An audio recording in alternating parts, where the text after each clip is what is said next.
Welcome to my channel. इसमें हम लोग साइंस के 2021 के फर्स्ट स्ट्रिंग के क्वेश्चन पेपर देखने वाले हैं। तो इसको हमको देख लेते हैं। तो इस समय जो है अंत समय में क्वेश्चन बैंक की तैयारी करना जो है काफ़ी फायदेमंद होता है और अच्छी तैयारी हो जाती है कम समय में। तो चलिए देखते हैं पहले प्रश्न से। पहला प्रश्न इसका देख लीजिएगा कि निम्नलिखित में कौन सा संवहन ऊतक है। तो ऑप्शन है एपिडर्मिस, बी में है फ्लोएम, सी में है जाइलम और डी में है बी और सी अर्थात फ्लोएम और जाइलम।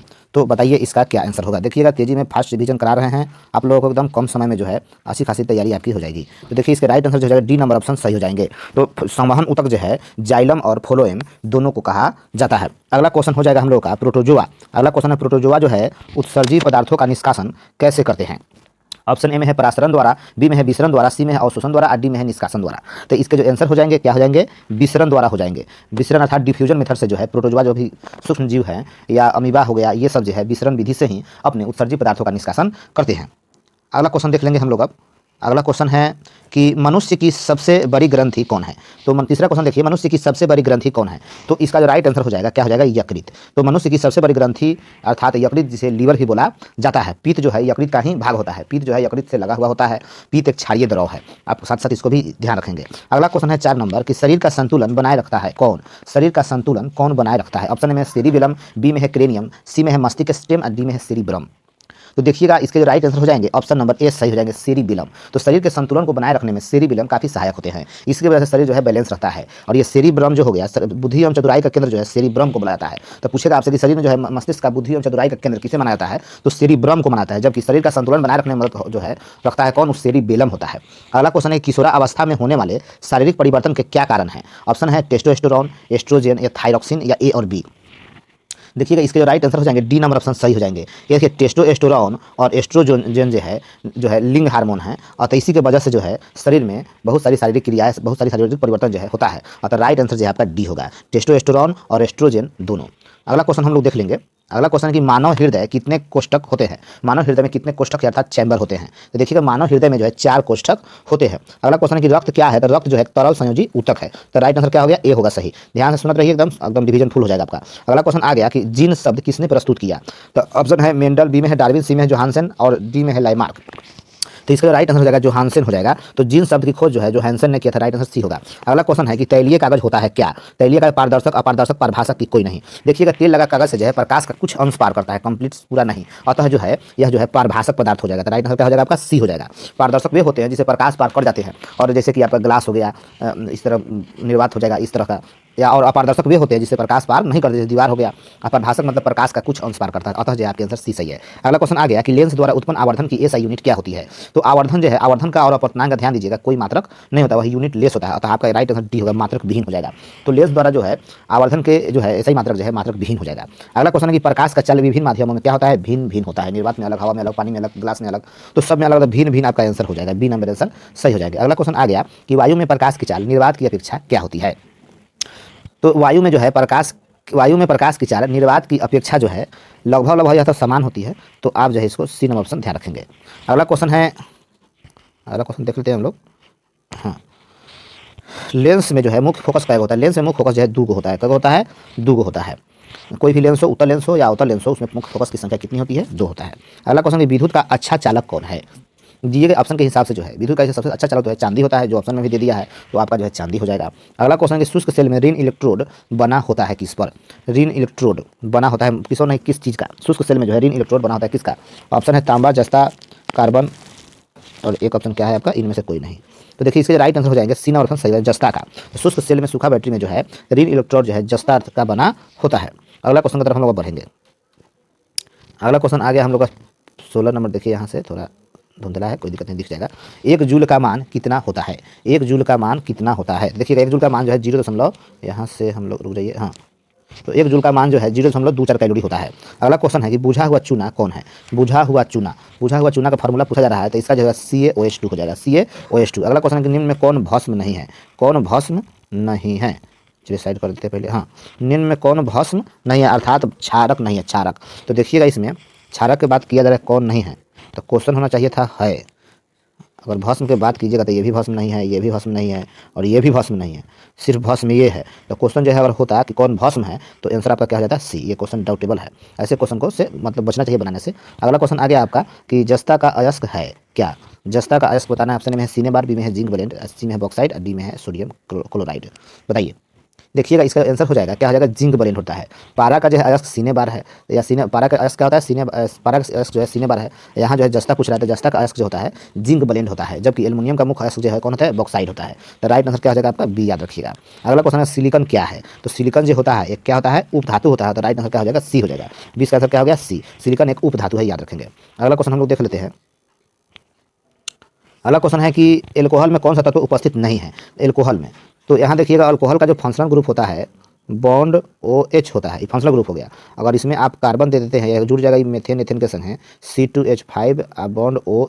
तो इसमें देखिए क्या क्या है। तो अल्कोहल में कार्बन होता है, उसके बाद ऑक्सीजन भी होता है, हाइड्रोजन भी होता है, तो कौन नहीं होता है, नाइट्रोजन नहीं होता है। तो राइट आंसर क्या हो गया, डी आपके राइट आंसर हो जाएंगे। एल्कोहल में जो है नाइट्रोजन उपस्थित नहीं होता है। अगला क्वेश्चन हम लोग देख लेते हैं कि मेथेनोइक अम्ल का सामान्य नाम क्या है। मेथेनोइक अम्ल का सामान्य नाम क्या है, ऑप्शन सामने है, बताइए। तो देखिएगा मेथेनोइक अम्ल का जो है सामान्य नाम फॉर्मिक अम्ल होता है। क्या नाम होता है, फॉर्मिक अम्ल होता है। इसका फार्मूला जो हो जाता है, क्या होता है, एक मिनट बताते हैं फार्मूला इसका। मेथेनोइक अम्ल का HCOOH, ये जो आपका हो गया फॉर्मिक अम्ल हो गया, और यही हो जाता है CH3 बॉन्ड COOH। तो आपका ये एसिटिक अम्ल ये हो जाता। तो मेथेनोइक अम्ल पूछ रहा है कि सामान्य नाम क्या हो जाएगा, फॉर्मिक अम्ल जो है चींटी में पाया जाता है, उसके मतलब शरीर में पाया जाता है। अगला क्वेश्चन आ गया कि स्वपोषी पोषण के लिए क्या आवश्यक है, क्लोरोफिल, कार्बन डाइऑक्साइड तथा जल की सूर्य का प्रकाश, या इनमें सभी। देखिए स्वपोषी के लिए जो है सब के सब आवश्यक है। तो राइट आंसर जो है डी हो जाएगा। स्वपोषी के माध्यम से जो है जितना भी पेड़ पौधा है उसे अपना भोजन बनाता है। तो सिर्फ हरे पौधे ही स्वपोषी होते हैं, और भोजन बनाने के लिए 4 पदार्थ उनको चाहिए होता है, जो सामने पड़ा हुआ है। कौन कौन, क्लोरोफिल, कार्बन डाइऑक्साइड, जल तथा सूर्य का प्रकाश। चलिए अगला हम देखेंगे।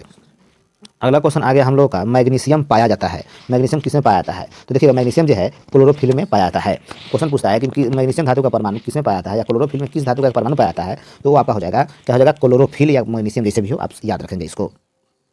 तो क्लोरोफिल में जो है मैग्नीशियम धातु का परमाणु पाया जाता है। उल्टा पूछ दिया कि मैग्नीशियम किसमें पाया जाता है, क्लोरोफिल में। अगला क्वेश्चन, निम्नलिखित में कौन पादप हार्मोन नहीं है। तो देखिए पादप हार्मोन जो है एथिलीन है, इसकी वजह से फल पकता है, ऑक्सीजन भी है, उधर साइटोकाइनिन है, तो कौन नहीं है, ऑक्सीटोसिन नहीं है। ऑक्सीटोसिन नहीं है, तो राइट आंसर क्या हो जाएगा, डी। तो पौधे में पाया जाने वाला हार्मोन जो है ऑक्सीटोसिन नहीं है। अगला क्वेश्चन आ गया कि फूल में नर प्रजनन अंग है। फूल का नर प्रजनन अंग जो है पुंकेसर होता है। क्या होता है, पुंकेसर या पुंगमांग, उसको याद रखेंगे। जबकि नर प्रजनन अंग कहेगा तो स्त्री केसर या जयांग हो जाएगा, स्त्री केसर या जयांग याद रख लेंगे। अगला क्वेश्चन आ गया हम लोग का कि निम्नलिखित में कौन किसमें द्विखंडन नहीं होता है, द्विखंडन नहीं होता है। तो देखिएगा इसका जो राइट आंसर हो जाएगा आपका, देखिए अमीबा में द्विखंडन हो जाता है, पैरामीशियम में ही, गुलिना में होता है, तो ईस्ट में नहीं होता है। ईस्ट में द्विखंडन विधि से जनन नहीं होता है। अगला क्वेश्चन देखते हैं कि 1 मिनट आगे बढ़ा दीजिए थोड़ा, हाँ चलिए अब देख लीजिए इसको। अगला क्वेश्चन 28 नंबर क्वेश्चन देख लीजिए कि पारिस्थितिकी तंत्र में ऊर्जा का स्रोत है क्या। पारिस्थितिकी तंत्र में ऊर्जा का स्रोत क्या है। तो ये जो है मेन ऊर्जा का स्रोत जो है सूर्य का प्रकाश है। अगर सूर्य का प्रकाश ही ना होगा तो पेड़ पौधे भोजन भी नहीं बनाएंगे, भोजन नहीं बनाएंगे तो वे जिंदा नहीं रहेंगे, सारा सिस्टम अस्त व्यस्त हो जाएगा। तो मेन जो है आपका सूर्य का प्रकाश हो जाएगा, याद रखेंगे इसको। अगला क्वेश्चन आ गया हम लोग का कि निम्नलिखित में किसे अनुवांशिकी का पिता कहा जाता है। काफी VVI क्वेश्चन है, एकदम डायरेक्ट आप लोग जो है सब एग्जाम में लड़ने वाला क्वेश्चन है। तो अनुवांशिकी का पिता जो है किन्हें बुलाता है, ग्रेगर जॉन मेंडल को बोला जाता है। तो मेंडल कोई आप याद रखेंगे अपना, अनुवांशिकी का पिता किसे कहा जाता है, मेंडल को। अगला क्वेश्चन देख लेते हैं हम लोग, हरे पौधे क्या कहलाते हैं। तो हरे पौधे जो होते हैं ना उत्पादक कहलाते हैं। क्या कहलाते हैं, उत्पादक कहलाते हैं। अगला क्वेश्चन, नर युग्मक में गुणसूत्र की संख्या होता है। तो यहाँ देखिए पेयर में दिया हुआ है, तो गुणसूत्र के पेयर लगाया नहीं है तो ऑप्शन में उस तरह है भी नहीं, तो आपका 23 जोड़ा हो जाता है। क्या होता है, 23 जोड़ा, यही ऑप्शन तोड़ के देता है, मतलब दुगुना करके तो 46 हो जाता है। यही जो पेयर में युग्म में कहता है 23 युग्म, तो युग्म सब नहीं है तो ऐसा ऑप्शन भी नहीं है, तो आपका राइट आंसर क्या हो जाएगा, 23 आपके राइट आंसर हो जाएंगे। अगला क्वेश्चन आ गया कि ओजोन परत पाई जाती है किसमें। ओजोन परत जो है किस मंडल में पाई जाती है, यहाँ इंग्लिश में नाम लिखा हुआ है, तो ये जो आपका हो जाएगा स्ट्रेटोस्फीयर में हो जाएगा। स्ट्रेटोस्फीयर एकदम रट के रहिए एकदम ध्यान से, ओजोन परत जो है स्ट्रेटोस्फीयर में पाई जाती है। अगला क्वेश्चन आ गया, दाढ़ी बनाने के लिए किस दर्पण का उपयोग किया जाता है। 33वां प्रश्न देखिए, 33वां प्रश्न देखिए, दाढ़ी बनाने के लिए कौन सा दर्पण प्रयुक्त होता है। तो ये सबको पता है कि क्या होता है, अवतल दर्पण होता है। कि अवतल दर्पण जो है किसी वस्तु का काल्पनिक बड़ा मतलब आवर्धित प्रतिबिंब बनाता है, अतः जो है दाढ़ी बनाने में हजामती दर्पण के रूप में जो है अवतल दर्पण का उपयोग किया जाता है। अगला क्वेश्चन हम लोग का आ जाता है कि श्वेत प्रकाश वर्ण क्रम में किस किरण का विचलन जो है सबसे अधिक होता है। सबसे तेजी से मोड़े वाला कौन, आप मतलब वर्ण अर्थात रंग जो है आपसे पूछा जा रहा है, सबसे तेजी में विचलन।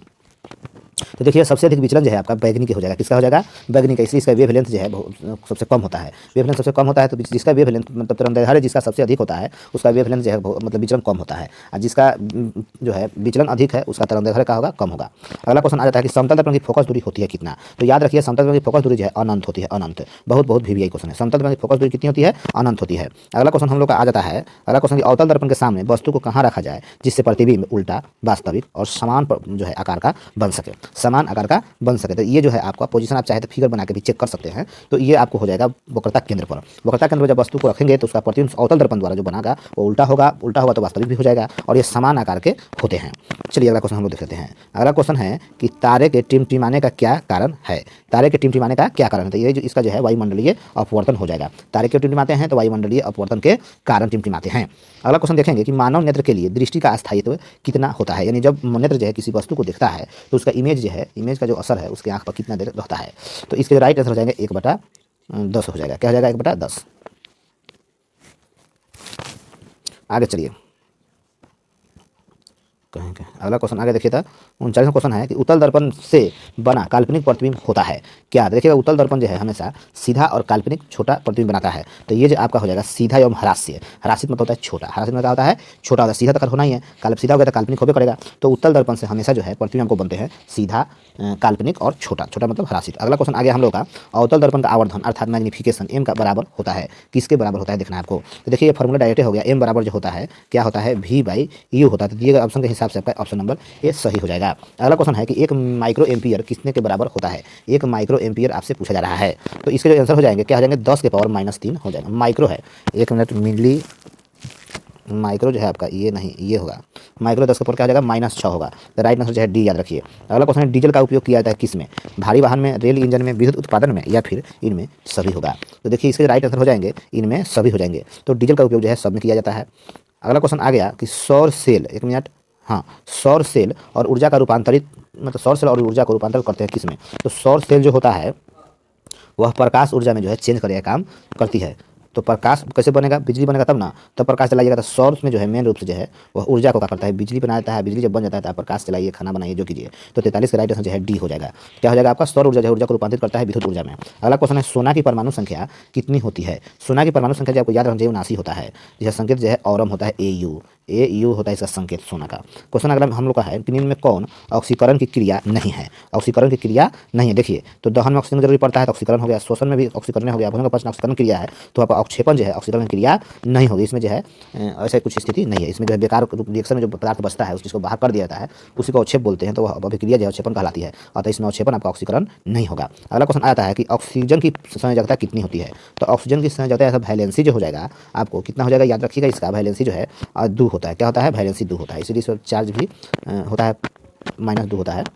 अगला क्वेश्चन आ गया अम्लीय वर्षा के जल का पीएच कितना होता है? अम्लीय वर्षा जो होता है ना एसिडिजन, उसका जो है पीएच मान आपसे पूछा जा रहा है। तो देखिएगा इसका जो आंसर हो जाएगा 5.6 से कम होता है।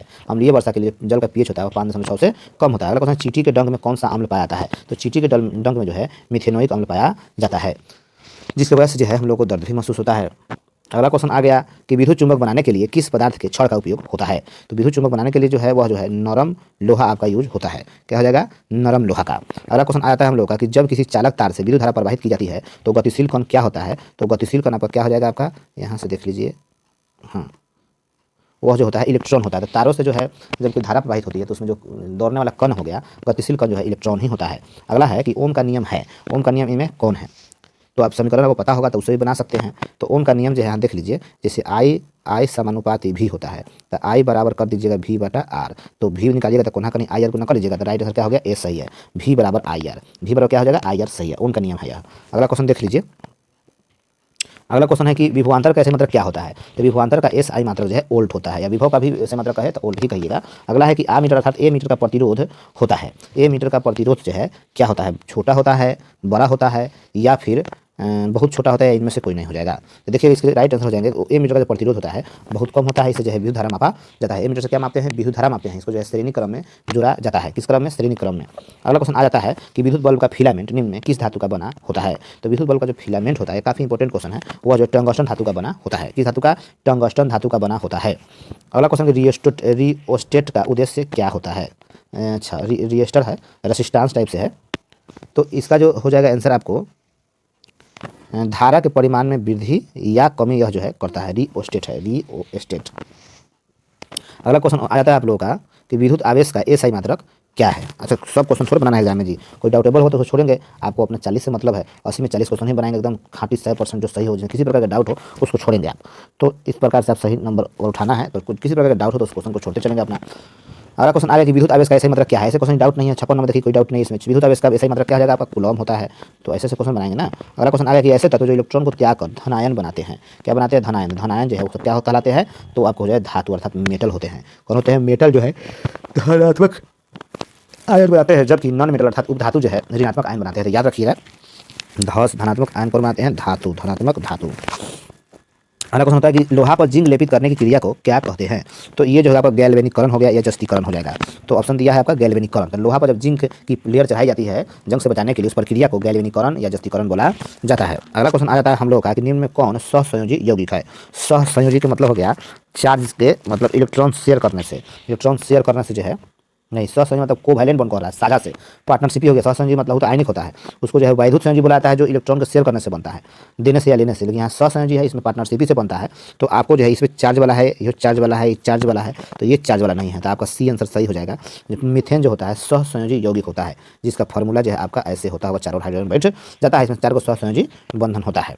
तो सहसंयोजी यौगिक क्या हो जाएगा, CH4 हो गया। क्वेश्चन आता है कि आभूषण बनाने वाला जो सोना होता है वो कितने कैरेट का होता है। आभूषण बनाने वाला सोना जो है 22 कैरेट का होता है, क्योंकि 2 भाग उसमें अशुद्धि होता है, तांबा और चांदी के रूप में उसमें होता है। अगला क्वेश्चन कि निम्न में कौन सा उत्कृष्ट तत्व है, मतलब इनर्ट गैस, निष्क्रिय गैस है। तो ये आपका ऑर्गन हो गया। 6 को इसकी संख्या होता है उत्कृष्ट गैस के, helium, neon, argon, krypton, xenon, radon. यह जो है 0 ग्रुप का सदस्य है, सब के सब गैस है और ये सब अस्थायी तत्व है। क्वेश्चन आ गया कि ताम्र और टीन, तांबा और टीन के मिश्र धातु को क्या बोला जाता है। तो तांबा और टीन के मिश्र धातु को जो है पीतल बोलते हैं। क्या बोलते हैं, पीतल। अगला क्वेश्चन आ जाता है हम लोग का प्लास्टर ऑफ पेरिस का रासायनिक सूत्र क्या होता है। प्लास्टर ऑफ पेरिस, देखिए प्लास्टर ऑफ पेरिस याद रखिएगा, आधा जल होता है, मतलब यहाँ पे कैल्शियम सल्फेट और हाफ जो है हेमीहाइड्रेट जल। तो ऑप्शन जो है आपका 20 सही हो गया। 63 नंबर बहुत VVI ये जो है क्वेश्चन है बहुत बार पूछा गया है। तो प्लास्टर ऑफ पेरिस का जो रासायनिक सूत्र हो जाएगा CaSO4 × 1/2H2O होता है। इसका उपयोग जो है टूटी हुई हड्डियों को जोड़ने में किया जाता है शल्य चिकित्सा मतलब अस्पताल में। अब अगला देख लीजिए, अगला क्वेश्चन आ गया अम्ल और क्षारक आपस में अभिक्रिया करके क्या बनाते हैं। तो अम्ल और क्षारक पढ़ेंगे उदासीकरण अभिक्रिया में आप लोग, अम्ल और क्षारक आपस में रिएक्शन करके अम्ल और लवण और जल बनाते हैं। तो लवण है तो जल नहीं तो क्या हो गया, कोई दिक्कत नहीं, तो लवण आपका आंसर हो जाएगा, ऑप्शन नंबर C याद रखिएगा। अगला क्वेश्चन आ जाता है आपको श्वसन का अंतिम उत्पाद क्या है। श्वसन जो होता है उसका अंतिम उत्पाद आपसे पूछा जा रहा है। तो देखिएगा इसका राइट आंसर हो जाएगा कार्बन डाइऑक्साइड भी होता है जो श्वसन द्वारा छोड़ देता है बाहर, जल भी बनता है और ऊर्जा मेन मकसद होता है। तो राइट आंसर क्या हो गया, D याद रखिएगा। अगला क्वेश्चन है कि दांत की सबसे ऊपरी परत जो होती है वो क्या कहलाती है, डेंटाइन, इनेमल, अस्थि की क्राउन। जल्दी बताइए। देखिएगा दांत की सबसे ऊपरी परत जो है इनेमल कहती है, क्या कहती है, इनामल। अगला क्वेश्चन आ गया हम लोगों का, अगला क्वेश्चन मानव आहार नाल का सबसे लंबा भाग, सबसे लंबा भाग जो है आपका छोटी आंत होता है। नाम है छोटी लेकिन है सबसे बड़ी। तो मानव आहार नाल का सबसे लंबा भाग जो है आपका कौन होता है, छोटी आंत होता है। तो छोटी, अगर आप भ्रमित मत होइए छोटा है तो इसको नहीं क्लिक किया जाए, तो आपका जो आंसर जो होगा छोटी आंत ही होगा। अगला क्वेश्चन हो जाएगा कि परागकण निम्न में से किसके अंदर बनते हैं। परागकण, तो देखिएगा परागकण जो है परागकोश के अंदर बनते हैं। किसके अंदर, परागकोश के अंदर। अगला क्वेश्चन हो जाता है कि चालनी नलिकाएं पाई जाती है किसमें, चालनी नलिकाएं किसमें पाई जाती है। तो यहाँ जो आपका आंसर हो जाएगा C नंबर ऑप्शन सही है, फ्लोएम में। किसमें, फ्लोएम में चालनी नलिकाएं पाई जाती है। आप ध्यान से देखिए और देखिए इसमें 80 में आपको कितना जो है राइट आंसर आपका बना है, कमेंट करके बताइए कि 80 में आपका कितना सही हुआ, ताकि आपको तैयारी जो है पता चल सके। क्वेश्चन है कि 17 नंबर क्वेश्चन देख लीजिए, RBC की जीवन अवधि कितना होता है। तो 120 दिन होता है। उम्मीद है आपको पता ही होगा। तो ये सब पहले आप देखिए और लास्ट में रिजल्ट बताइए कि आपको कितना इसमें सही जा रहा है। क्वेश्चन है कि मानव शरीर की सबसे लंबी कोशिका पूछ रहा है, लंबी कोशिका। तो ये जो आपका न्यूरॉन हो जाएगा, क्या हो जाएगा, न्यूरॉन, जो तंत्रिका तंत्र का एक भाग है। तो न्यूरॉन याद रखेंगे। अगला क्वेश्चन कि अंडाणु जो है निश्चित होता है किसमें। अंडाणु जो है शुक्राणु से निश्चित होता है किसमें, तो हो जाएगा वो फाइलोपियन नलिका में, फाइलोपियन नलिका में, फाइलोपियन ट्यूब में। अगला क्वेश्चन आ गया आपका वनस्पति तेलों में होता है क्या, वनस्पति तेल में क्या होता है बताइए। तो देखिएगा इसमें जो है वनस्पति तेल में आपको कह दे लंबी असंतृप्त हाइड्रोकार्बन श्रृंखलाएं पाई जाती है। अगला क्वेश्चन ब्यूटेन का कई को समावायी होता है। ब्यूटेन का 2 को समावायी होता है, नॉर्मल ब्यूटेन और एक होता है आइसोब्यूटेन, नॉर्मल ब्यूटेन और आइसोब्यूटेन। अगला क्वेश्चन आ गया आपका कि मेंडेलीव के आवर्त नियम में तत्व वर्गीकरण का आधार क्या है। मेंडेलीव के आवर्त नियम में तत्व वर्गीकरण का क्या आधार है, परमाणु त्रिज्या, परमाणु घनत्व, परमाणु संख्या की परमाणु द्रव्यमान। देखिए मेंडेलीव जो है, मेंडेलीव या जो है डोब्रेनर हुए या न्यूलैंड्स हुए, ये जो है अपना आधार परमाणु द्रव्यमान को बनाए थे, परमाणु द्रव्यमान को। तो इसका जो आंसर हो जाएगा D नंबर ऑप्शन सही हो गया। जबकि आधुनिक आवर्त सारणी जो है वह परमाणु संख्या पर आधारित है, जिसको मोसले दिए थे। कौन दिए थे, मोसले। तो आधुनिक आवर्त सारणी कहेगा कि वह उसका वर्गीकरण का आधार क्या है आधुनिक आवर्त सारणी के, तो आपका जो है परमाणु संख्या हो गया, जिसको कौन दिए हैं, मोसले। अगला क्वेश्चन देखिए ये है मेंडेलीव वाला, तो मेंडेलीव वाला हो जाएगा परमाणु द्रव्यमान। क्वेश्चन आ जाता है हम लोग का अमोनिया के एक अणु में नाइट्रोजन और हाइड्रोजन के परमाणु का रेशियो अर्थात संख्या के पूछ रहा है। तो इसका जो फार्मूला आपको पता होगा तो आप इस क्वेश्चन को बना सकते हैं। फार्मूला होता है NH3। इसमें देखिए नाइट्रोजन का है 1 है, हाइड्रोजन का है 3 है, तो राइट आंसर क्या हो गया, D हो जाएगा, 1:3। अमोनिया का फार्मूला होता है NH3, उसमें नाइट्रोजन 1 और हाइड्रोजन कितना है, 3 होता है, 1:3 हो जाएंगे। अगला क्वेश्चन आता है कि निम्न में कौन कमरे के ताप पर द्रव होता है, द्रव रूप में होता है। कमरे के ताप पर नॉर्मली उसको रखा जाए, रूम टेम्परेचर मतलब है जिस टेम्परेचर में आप रह लेते हैं अपने रूम में, तो ये जो आपका हो जाएगा एथेनॉल हो जाएगा, मतलब दारू शराब टाइप से समझ लीजिए, यही है। तो आपका जो है एथेनॉल हो जाएगा। अगला क्वेश्चन आता है हम लोगों का कि सिरका में कौन सा अम्ल पाया जाता है। तो सिरका में जो है एसिटिक अम्ल पाया जाता है। सिरका में कौन अम्ल? एसिटिक अम्ल। इसका जो है अचार और मुरब्बा के परिरक्षण में किया जाता है सिरका का उपयोग, विनेगर जिसे कहते हैं। अगला क्वेश्चन आ जाता है हम लोगों का, एक मिनट, हाँ बस, तो क्वेश्चन बच गए। यहाँ पे जो है हम लोग का निम्न में कौन हीरा के अपरूप है। तो हीरा के अपरूप आपसे पूछा जा रहा है, तो इसमें कहता है ग्रेफाइट की हीरा कह रहा है, कार्बन के अपरूप पूछ रहा है। निम्न में कौन कार्बन के अपरूप है। तो ग्रेफाइट, हीरा की, फ्लोरीन की, इनमें सभी, इनमें सभी। क्या ऑप्शन है? इनमें सभी। तो राइट आंसर जो हो जाएगा आपका इनमें सभी हो जाएगा, क्योंकि कार्बन का अपरूप जो है ग्रेफाइट भी है, हीरा भी है, और नया खोजा हुआ तत्व फ्लोरीन भी है। यह जो है कार्बन के ही अपरूप है। तो राइट आंसर क्या हो जाएंगे? डी, ध्यान रखिएगा, इनमें सभी। अगला क्वेश्चन है आपका, यहाँ ध्यान दे दीजिए, पढ़ते हैं हम। अगला क्वेश्चन आ गया कि एक अणुसूत्र एक है, परंतु संरचना सूत्र जो है अलग अलग होता है, वैसे यौगिक को जो है क्या बोलते हैं? समावयवी बोलते हैं। तो राइट आंसर क्या हो गया? ए हो जाएगा आपका। फॉर्मूला जो है उसका अणुसूत्र लिखिएगा तो सब सेम टू सेम होगा, लेकिन जब स्ट्रक्चर लिखे जाइएगा, संरचना सूत्र लिखे जाइएगा, तो उसका फॉर्मेशन जो है अलग अलग हो जाता है। ऐसे यौगिक को जो है समावयवी बोला जाता है, आइसोमेरिज्म बोला जाता है। तो ये आपके हमने 2021 में पूछे गए जो प्रथम पाली के जो साइंस के क्वेश्चन थे, हमने उसको पूरा कवर करा दिया। और आपको जो है देखिए कि इस 80 में कितना आपका सही हुआ है, और कमेंट करके बताइए। हम आपको जो है बारी बारी से हर क्वेश्चन बैंक को जल्दी से जल्दी रिवाइज करा देंगे एकदम कुछ दिनों में। तो चलिए धन्यवाद, मिलते हैं अगले वीडियो में, तब तक के लिए जय हिंद।